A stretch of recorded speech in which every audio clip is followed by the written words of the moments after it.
What happens when two parent coaches, one a Christian and the other an agnostic Jew, sit down to talk about parenting? They take their listeners from surviving to thriving. I'm Deana Thayer. And I'm Kira Dorian. Welcome to Raising Adults, a podcast brought to you by Future Focused Parenting.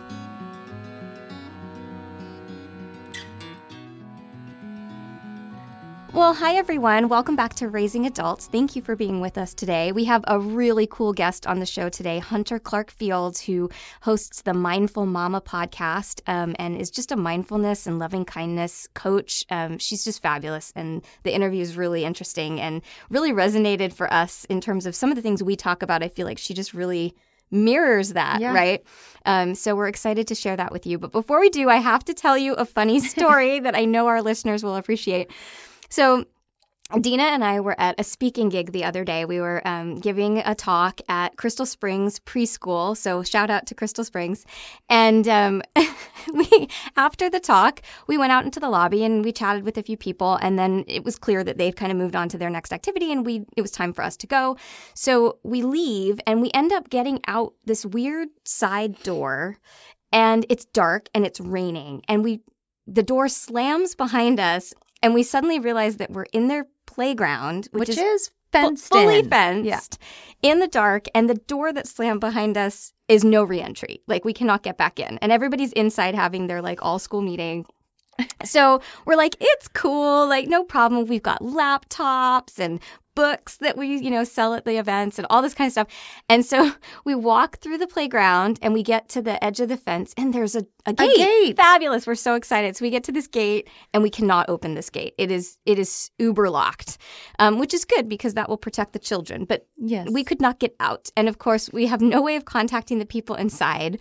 And so I'm sitting there kind of running through, okay, what are the options? In my head, thinking okay, well, we could call someone, we could bang on the door. I've got all these options in my head. And Deana Thayer turns to me and is like, hold this, and gives me her water bottle and her purse and hops the fence. And this is a 6-foot fence, right? Definitely taller than us. Significant. Yes. We are very small individuals.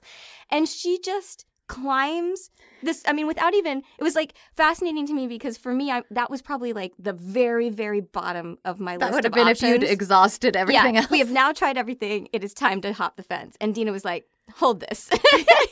Hops this fence and gets to the other side and weasels her way back into the preschool and comes round to the door and lets me in. I have no words. It was just, I loved you. I've always loved you, but I just loved you even more that this was your go-to. No problem. I felt it was sort of my responsibility since I'm the one who led us out the wrong door. And this is what happens when Deana is at the front of the line. And I've said this to you before and probably on the podcast before, but I am the person GPS was invented for. So I do not have the sense of direction happening. It's not a thing for me. And I thought, it's the way where they showed us where the restroom is. So I just went out all confidently and knew almost immediately because we had to go through some vinyl plastic thing. And it was sheeting we should have been our cue. Yeah, we didn't come in through the plastic sheet. So I figured I should take it upon myself. But it probably was a little silly. I was dressed up for a speaking engagement and going up and over a very large, wet. But you did it in one swoop. If I had done that, first of all, there would have been grunting. And second of all, it was just she popped up, a leg swung over, and boom, she was over this giant fence. It was amazing. So anyway, we had an adventure. We did have an adventure. So if you were at that event, now you know what happened what happened after. Behind the scenes. Exactly. So before we launch into the interview, we did want to let you know some exciting news. We kind of touched on this in the last episode, but our online courses are officially live. They are up and running. If you go to our shop tab, we talk about that shop tab the time. The shop tab is official now. So you can either click on the word shop or there's a drop down that will say online courses and videos. And you want to click on that. And we are running a massive sale right now. Everything is over 60% off because it's our launch special. And don't forget, if you are a Raising Adults podcast listener, you get 15% off on top of the sale price. Yeah. So, but if you enter the code Raising Adults, all one word, all caps, then you will get that extra 15% off. So definitely take advantage of that because we're not going to run that for forever. Go to futurefocusedparenting.com, click on the word shop or on the drop-down menu, online courses and videos, and check those out. They are so cool. Like the fundamentals program is just going to transform your whole parenting style. It takes the essence of what we talk about on this show and breaks it into 6 easy steps to follow that will just completely transform the way you think about parenting. I think I'm very proud of it. I really am. And then each of us released a 30-minute video. Deana has an amazing video on infant sleep. So if you liked the episode that she did, this is like an even deeper dive into that to help foster some good sleep habits for your baby so that you can get more sleep. And then I did a 30-minute video all on fostering emotional intelligence in children. And similarly, if you like the episode that we released, this is an even deeper dive into that. So highly recommend checking those out, futurefocusedparenting.com. Click on that shop tab and it will take you to the store. And don't forget to put in that code Raising Adults, all one word, for 15% off. Yay. Yay. Super fun. All right, so let's get to the interview. Well, Hunter, welcome to the show. Thank you so much for being with us today. I'm so glad to be here. Thank you so much for having me. Absolutely. So can you just start by telling our listeners all about yourself and the work that you're doing and how you developed the Mindful Mama podcast? Well, let's see. The Mindful Mama podcast kind of has its own story. It's all sort of meandering, but I kind of fell into working with mindfulness and parenting and developing the mindful parenting work through what happened in my own life with parenting in my own life. I had discovered and been practicing mindfulness for a while and studying about it since I was a teenager out of sheer necessity. Through, I was really kind of like emotionally kind of up and down, and I would fall into these pits. And lo and behold, after I read about meditation practices and mindfulness practices for a decade, once I actually practiced, it really helped enormously. Once I actually sat down and practiced. Go figure. Reading about tennis does not make you a better tennis player, I have to say. So it's very similar with practicing mindfulness, but it really helped me have a lot more equanimity in my life and really helped me be able to handle so much more. And then I got pregnant, and I remember I was sitting in a meditation group with my big pregnant belly and thinking oh yeah, I'm going to rock this. This is going to be so good because I'm sitting here meditating while I'm pregnant. This is going to be the most peaceful child. Yeah, right. And so it just really wasn't. And, until at that point, I had been a teacher, I'd been working as an artist, and I had been teaching yoga. Yoga became a big part of my life and was one of the avenues that I was able to finally practice meditation through.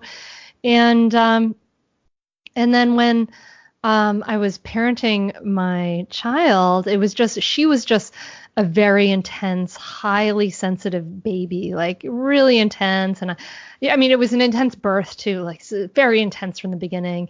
And then, I was with these, I had her in a birth center, and I was with my kind of crunchy birth center moms, and they seemed so blissed out and and I was just why am I struggling so much? And she was really intense. And then when she started talking, it got so much worse. And I really, the biggest catalyst for this work was how hard it was. And honestly, how hard it was really the big teacher for me in doing all the work that I do was my temper, was my anger that came out. And it's, it's so, and it's interesting because that was some of the work I was doing with my painting too. It was working with this, I had this intense fiery temper. I kind of still do, it hasn't gone away too much. It's changed and shifted and worked, but really as this temper came out and my buttons got pushed, and I just felt like I was truly failing at this job that was the most important thing to me in the world, that I really, it meant the world to me. And I could either, it could either just like completely knock me over and kill me, or I had to learn from it. So I just, what can you teach me, anger? What can my temper teach me? And that was really the catalyst for all this work, was that I was kind of like one of those people who's like good, a good student, good at being good at things, good at, a lot of things. And then here's this thing I was really bad at. And so I thought, so then I kind of dove into all this learning and understanding, and giving myself this, trainings and all these things to kind of understand. And what I realized is like, okay, there's some things that are missing from this conversation in different areas, and I have something to contribute to things that are missing from this conversation. And if I can do this with my temper as intense as it was, you can too. And just understanding from this place of understanding how hard it is. Yeah. So I think that's the sort of like the spark for the journey was my anger. Wow. I so appreciate your honesty and vulnerability and sharing all that, because I think so many of us are dealing with that, and it's not a part of the conversation. People are scared to be honest about that. Like, I have a temper. Sometimes I yell. Sometimes I yell more than I'd like to. So I just really appreciate your willingness to even put that out there. Yeah, it's really relatable. I think we've all been there. And what you said about, I'm doing a bad job at the thing that's most important. I think we've all felt like that at one time or another. And I love that today we're going to talk about loving yourself. Can you love yourself into being a better parent? And I know you really believe we can. And so much of that starts with our own self-talk. Kira and I talk about that all the time as well on the podcast, and how important that is. And one of the things you talk about is the mean voice in your head. So can you tell us what that is and how we even work to deal with that as moms? Yeah, sure. And so, going back to that, like that temper coming out, right? At first, like that voice that came out of my head was this like mean voice, like, oh, you are failing at this. Like I'm a terrible mom, right? That's what I was telling myself. I'm a terrible parent. I'm a terrible mom. And was that helpful? Not really. Not so much. Go figure. Like, it kind of left me in this helpless, puddle of tears on the floor, and that's kind of where I would be. And it wasn't that helpful. So, so thinking about like that mean voice in my head, I had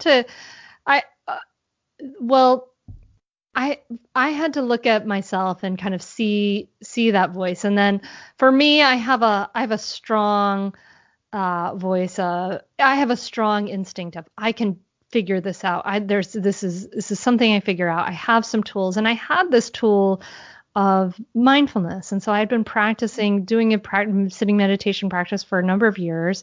And what is beautiful about that is that it helps us to start to see and understand those thoughts, right? And so oftentimes most often, if we haven't sort of worked with and trained our awareness and our attention, we believe and identify with all the thoughts that are in our head.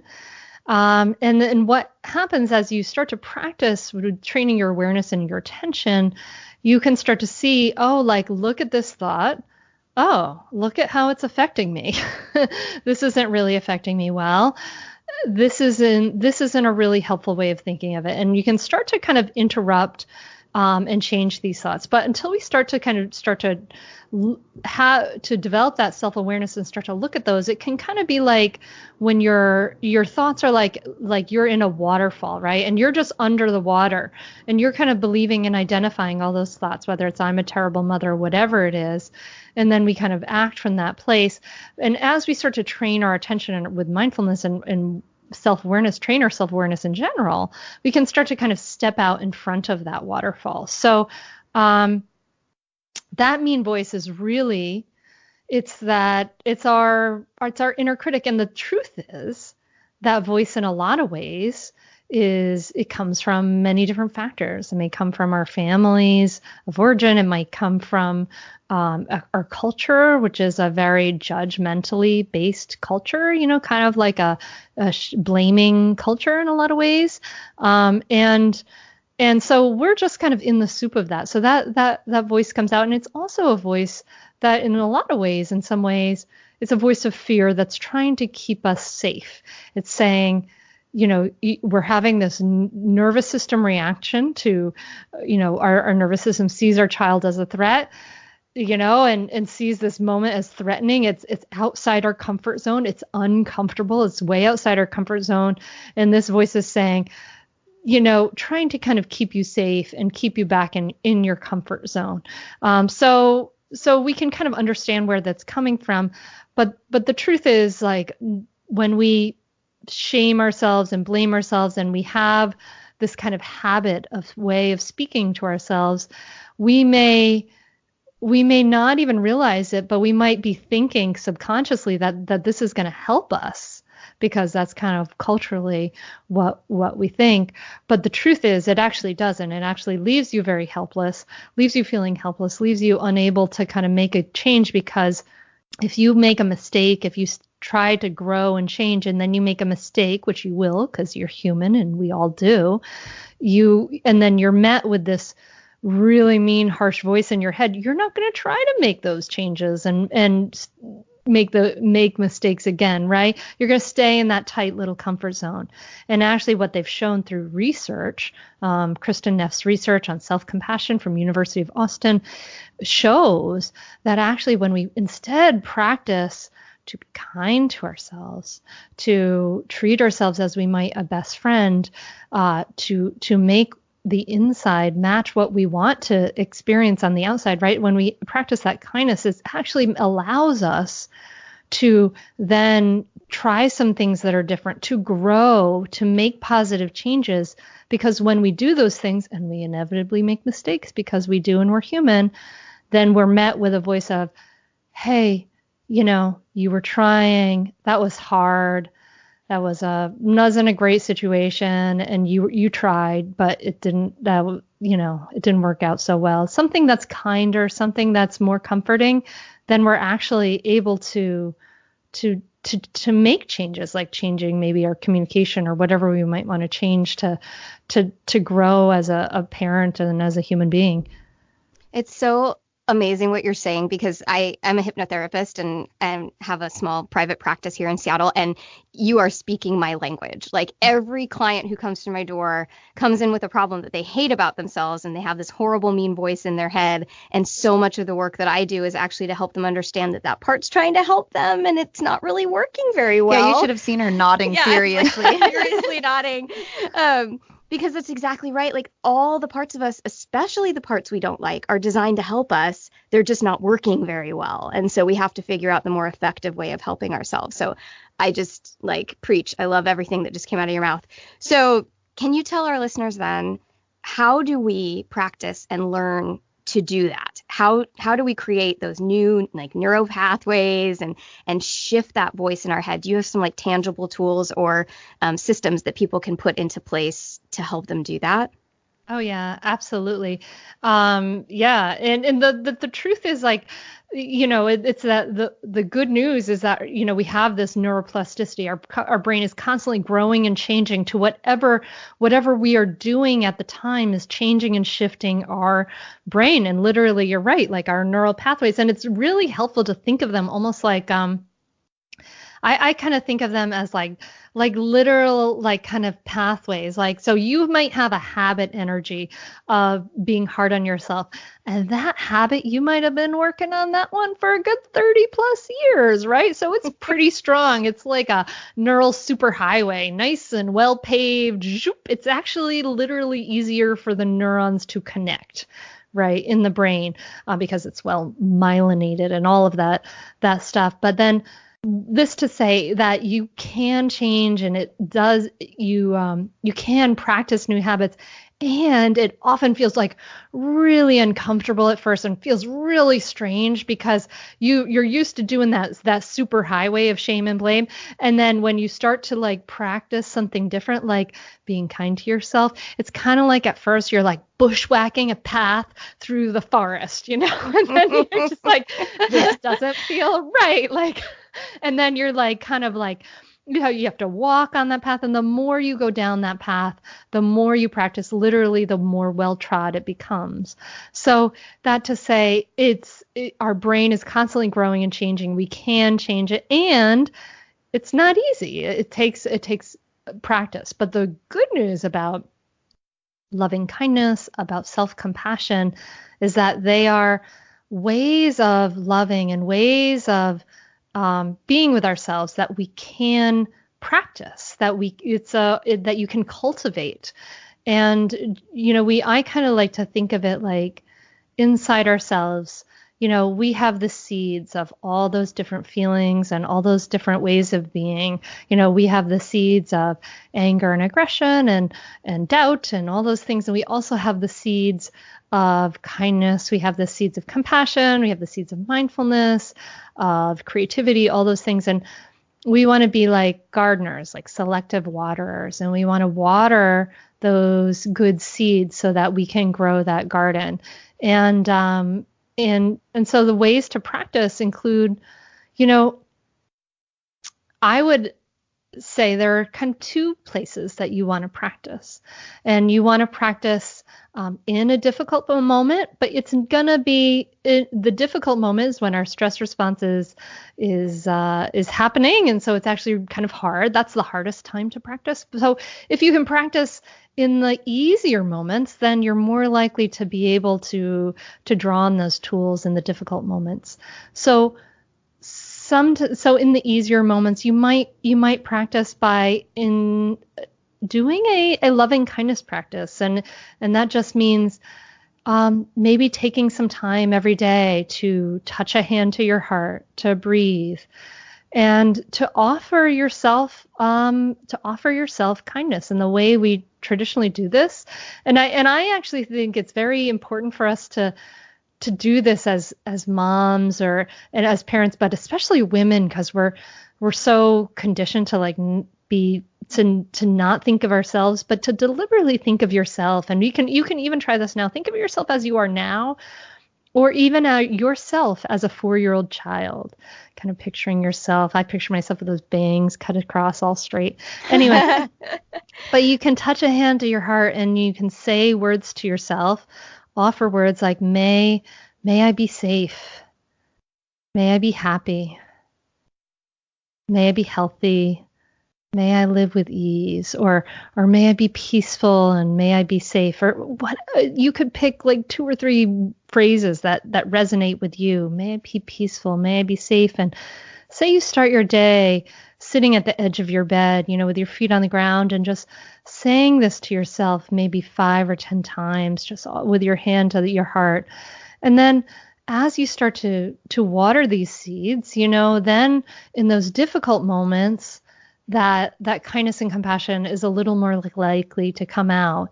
And this is a super simple practice, but it's, like I said, it's not necessarily going to be easy. You might be bushwhacking through the forest, and you might be a little bit faking it till you make it, and that's okay.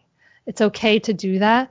But ultimately, the fruits of this practice are so valuable because the truth is, like, I'm as parents, you are going to be squeezed at many, many times in your life. And when you're squeezed, what's inside is what's going to come out. Just like when you squeeze an orange juice is coming out. You're not going to squeeze out some pomegranate juice. So if you want, when you're in those moments with your kids where you're feeling squeezed, if you want to have compassion come out or kindness come out, you have to practice that inside yourself, for yourself first, because otherwise that harshness and that mean voice is going to come out. And so we have to start to really cultivate that kindness within. And you mentioned some great ideas for what to do in those calmer times and when you're maybe in a more low stakes situation. Say it is one of those harder moments you're describing. What are the ways that you would access that loving kindness and mindfulness in those hard moments? That's a really good question. And so just like kind of practicing that makes it more like practicing that kindness makes it more likely to come out in those hard moments. Practicing this one crucial piece that everyone talks about that it's going to be so obvious, practicing it in those calm moments really helps too. So, and that is the pause, right? So we all say like, okay, pause in those difficult moments, but yeah, I wouldn't be losing it if I knew how to pause. But so, right?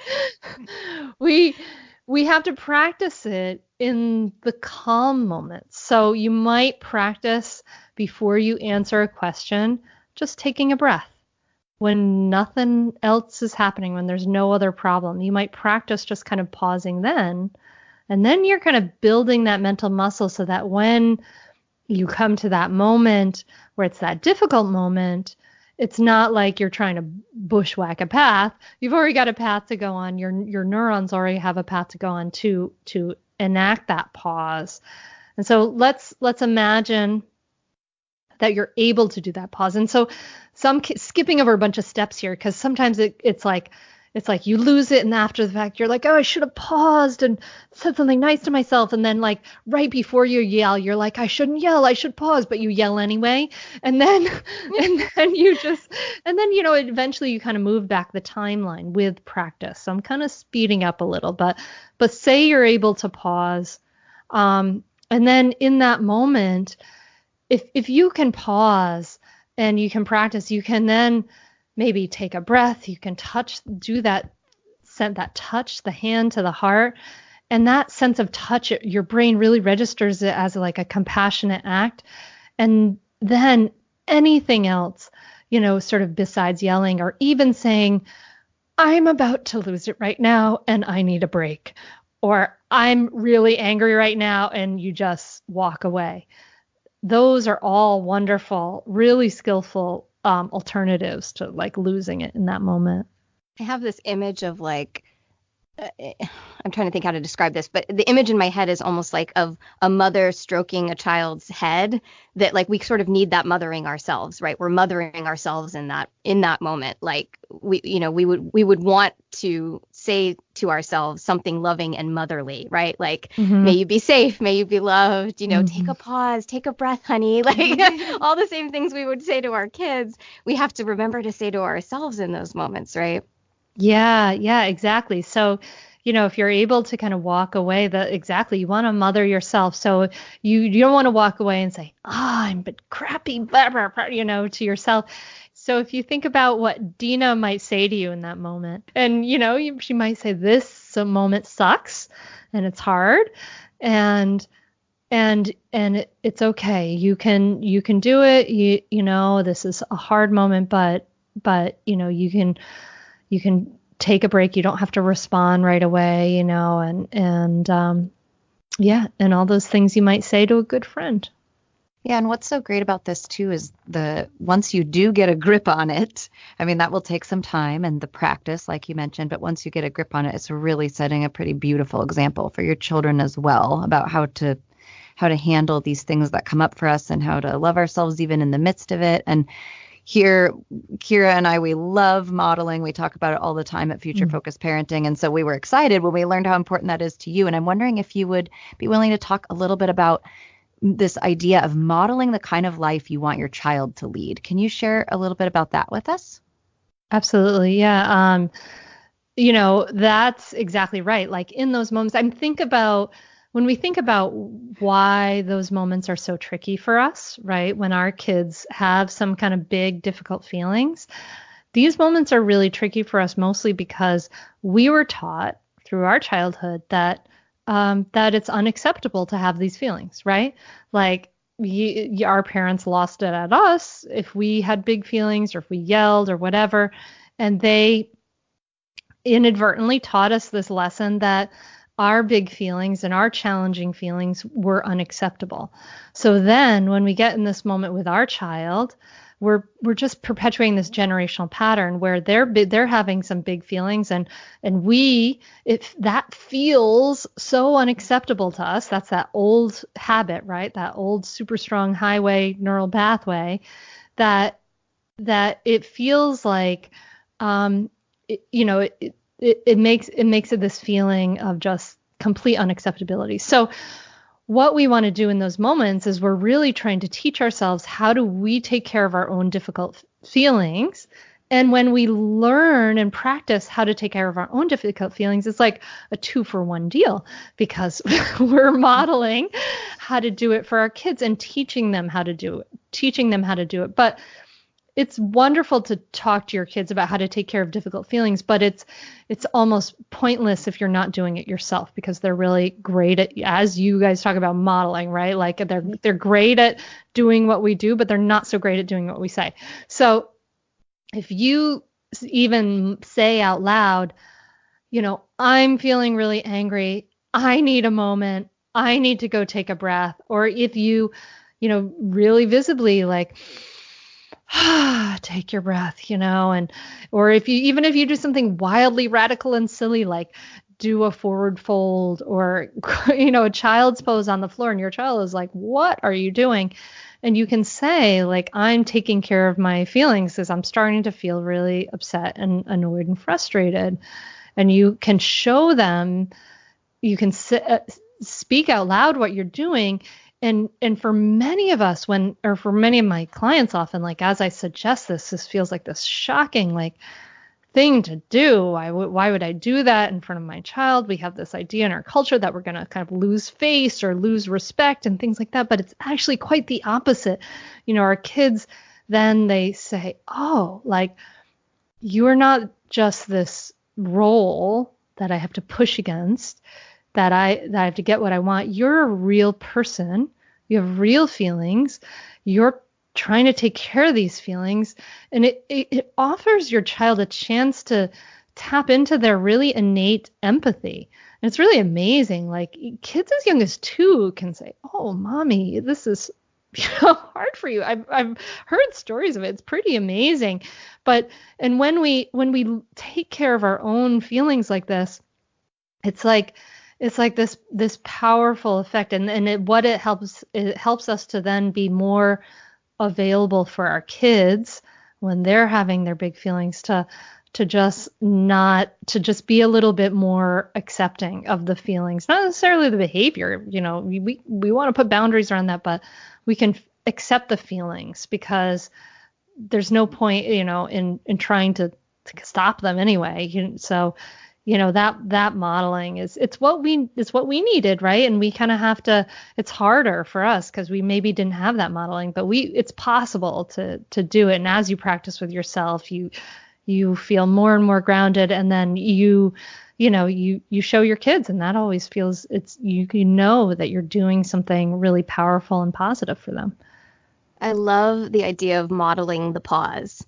I mean, because even if you're doing a forward roll, or you're, doing child's pose or whatever it is, you're sending the pause, right? Like they'll grow up and be like, my mom always took a pause. Whenever something big happened, she always took a pause. And like, what an amazing gift for them as they grow into adulthood to learn how to take that pause, not even with their own children, but at work with a boss, or, whatever it is, like the practiced pause. I think that's just so cool.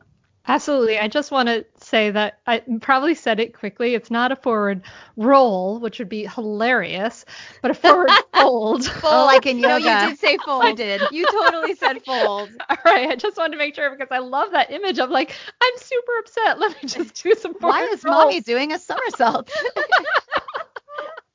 Hey, whatever works, okay?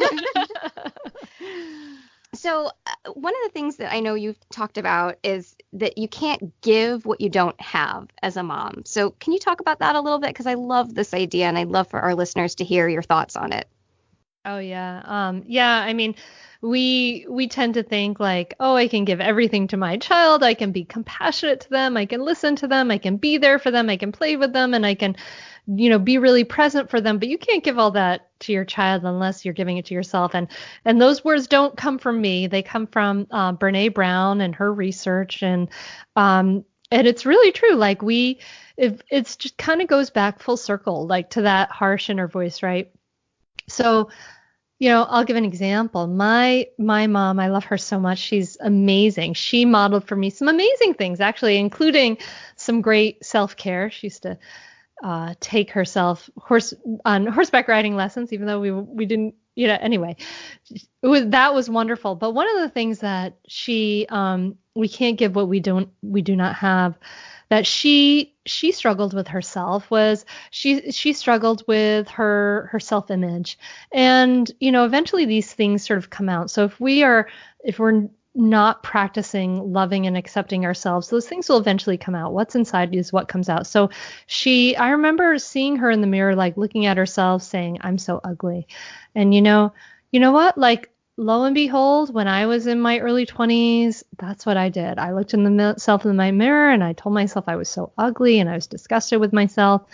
And I had this terrible self-image. I mean, it's amazing now to think like I was this young, like 20 something person, and I was kind of working with these things. And, I say that even as a pretty like slim person, everything, it's just these are the habits we learn that from our parents. So because that wasn't inside, she wasn't able to give that to me in some ways, right? So it kind of goes back to that modeling. Like we want to be there for our kids with, we want to be present for them. We want to be here in the moment with them. We want to be able to, I mean, when I think of what, like that idea of like raising good humans are, loving ourselves into better parents, like I want my children to love and accept themselves as they are, because I know through my own experience and through the experience of my clients that is how you feel grounded in this world. Like you can feel confident, you can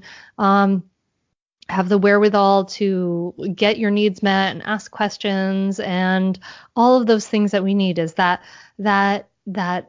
acceptance of ourselves. And so to be able to give that to our kids, we have to practice it with ourselves, because if we're harsh and judgmental with ourselves, then that judgment habit is going to come out with our kids eventually. They're going to just learn it from us. Or if we're always doing everything for others, and then, we think that that's going to be this sort of healthy way of being, actually, you're kind of modeling for your kids a way of being that's all about burnout and, never good enough, right? Because if we're always going and doing and achieving, then we're kind of modeling this perfectionist, never good enough thing, right? So we have to do that work with ourselves. It's kind of non-negotiable. If you have some things you don't want to pass on, if you're human, you got some things you don't want to pass on, then you have to do that work. Yeah, if you're human. I think that actually applies to all of us, thankfully. Yes, yeah. That's really good. And what's so important there that I love, that I just want to highlight again, is we talk about modeling. You've talked about modeling and only giving what you have available. And for some of us, this might mean we actually need to work to cultivate it in ourselves. We can't just fake it till you make it kind of a thing. You've got to really maybe work to cultivate that positive self-talk, for instance, in front of the mirror, or you can't pass it on if you're not doing it yourself. So that is so important for us to remember. And I'm just really glad you mentioned it. And I know you have something exciting coming on the horizon with your upcoming book, Raising Good Humans. Would you tell us a little bit about your book? Yeah, sure. It's very exciting. I mean, so Raising Good Humans takes the work that I did to kind of bring this all together, and the work we do in this sort of mindful parenting membership. And basically what it is that as I started to like dive into my own intensive education about this, how do I get from like screaming, losing it parent to more present, grounded parent, I realized that this mindfulness piece was a big part of it, that, it helps to calm down that nervous system, that biological stress response. That self-compassion piece is a huge part of it for some of the same reasons. We cannot give what we do not have, what we talked about, those things. But then also, like, in some ways, that wasn't enough, right? Like, so once I was able to sort of like calm down a little bit more, and then I realized, then I would say something, and it was like something my mom or dad might have said, or might just be in our culture. And it was just like, kaboom, my child would lose it all over again. It was just not my words weren't so skillful. So I was like, okay, calming down is great, but I need to know the words to say to have more skillful communication. And then as I dove into this and studied, I got trained in parent effectiveness training and all kinds of things. I realized that in that world, in sort of this parenting world, they always said, okay, just kind of say these things and everything will be fine. But the problem with that is that when our stress response is triggered, we're literally incapable of accessing the new learning, this upper part of the brain with the prefrontal cortex, with our verbal ability and our empathy and our creativity. It all kind of like goes out the window when our stress response is triggered. So they were like, there was a lot of information in that, like, step one, pause, and then say these things. So I realized these two worlds needed to talk to each other. These two things needed to come together. They're kind of like two wings that need to fly. I think of mindfulness and skillful communication, and I see them as parenting tools, but I think they're kind of life skills, right, that we need in every place. So, but that's what Raising Good Humans is about. It's bringing together these pieces of mindfulness, self-compassion, and then skillful communication so that we can create cooperation with less resistance and without punishing and threatening and all that. Sounds fantastic. So where can people find the book, and can you tell everyone how they can find you if they want to learn more? What are your handles, your website, your podcast? Like tell them all about the things. Okay, sure. So you can find the book at, everywhere books are sold, but raisinggoodhumansbook.com. You can find some links to buy it there, and then you can get book bonuses, which is great. And raisinggoodhumansbook.com, that's all at, you can find everything at mindfulmamamentor.com, and that's where the Mindful Mama podcast is, where I get to talk to amazing people every week and some solo podcasts, and the book is there, and there's all kinds of great resources there as well. And you can find me on, I guess I'm kind of more active on Instagram as far as social handles, so that's at Mindful Mama Mentor. Awesome. Hunter, thank you so much for being with us today and just giving our listeners some really, really great thoughts and tools about how they can kind of shift away from that mean voice in their head into this state of loving kindness and just impart that to their kids as well. I think it's fantastic. Oh, you're welcome. And thank you for doing what you're doing with the podcast and sharing this work and sharing your voices, and thanks for having me on.